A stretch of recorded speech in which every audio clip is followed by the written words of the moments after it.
ನಾನು ನಾಗರಾಜ್ ಶೆಟ್ ಅಂತ ಈಗಾಗಲೇ ಉತ್ತರ ಕನ್ನಡ ಜಿಲ್ಲೆ ಕುಮಟಾ ತಾಲೂಕಿನಿಂದ ಮಾತಾಡ್ತಿರೋದು. ನಾವಿವಾಗಲೇ ಮಳೆಗಾಲ ಸಮಯದಲ್ಲಿ ನಮಗೆ ಕಾಲಿಗೆ ಒಂದು ಗಾಯ ಆಗ್ತದೆ, ನಂಜು ತಿಂತೀವಿ ಅಂತ ಹೇಳ್ತೀವಲ್ವಾ. ಗದ್ದೆ ಕೆಲಸ ಮಾಡೋರಿಗೆ, ರೈತರಿಗೆಲ್ಲ ಭಾಳ ಒಂದು ತೊಂದರೆ ಆಗ್ತದೆ ರಾತ್ರಿ ಮಲಗೋ ಸಮಯದಲ್ಲಿ.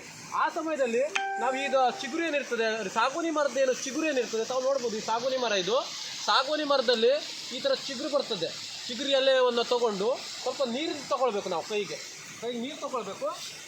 ನೀರು ತೊಗೊಂಡು ಈ ಕೈಗೆ ಹಾಕಿದ ನಂತರ ನೋಡಿ, ತಮಗೆಲ್ಲ ಗೊತ್ತಾಗ್ತದೆ ನೋಡಿ, ಇದು ಕೆಂಪಾಗ್ತದೆ. ನಾವು ನೋಡ್ಬೋದು ಇದನ್ನು. ಇದು ರಕ್ತದ ಕಲರ್ ಬರ್ತದೆ. ಇದನ್ನು ತೆಗೆದುಬಿಟ್ಟು ನಾವು ಕಾಲಿಗೆ ಹಚ್ಕೊಳ್ಬೇಕು. ಕಾಲಿಗೆ ಬಟ್ಟಿಗೆ ಏನು ನಮ್ಮ ನಂಜಾಗಿರ್ತದಲ್ವ, ಆ ಜಾಗಕ್ಕೆ ಹಚ್ಕೊಳ್ಬೇಕು. ಹೀಗೆ ನಾವು ನೋಡ್ಬೋದು. ಇದನ್ನು ಈ ಥರ ಹಚ್ಕೊಂಡ್ರೆ ನೋಡಿ ಕೆಂಪು ರೀತಿ ಆಗ್ತದೆ. ಇದೆಲ್ಲ ಈ ಥರ ಹಚ್ಕೊಳ್ಬೇಕು. ಹಚ್ಕೊಂಡ ನಂತರ ಎಲ್ಲ ನಂಜುಗಳು ರಾತ್ರಿಗೆ ಬೆಳಗಾಗೋದ್ರೊಳಗೆ ಎಲ್ಲ ಗುಣ ಆಗ್ತದೆ.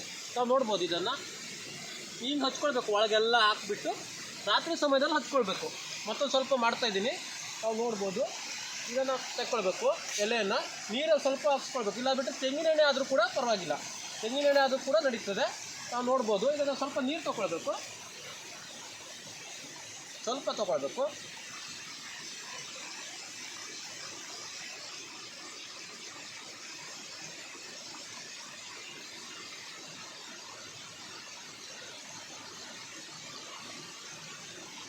ಸಾಗುನಿ ಇದು ಒಂದು ಚಿಗುರೆಲೆ ಆಗಬೇಕು. ಅದಕ್ಕೆ ಚಿಗುರೆಲೆಯಿಂದ ಈ ಥರದ್ದು ನಾವು ನೋಡಿ ಕೆಂಪು ರಕ್ತ ಥರದ್ದು ಇದು ಬರ್ತದೆ, ಬಣ್ಣ ಬರ್ತದೆ.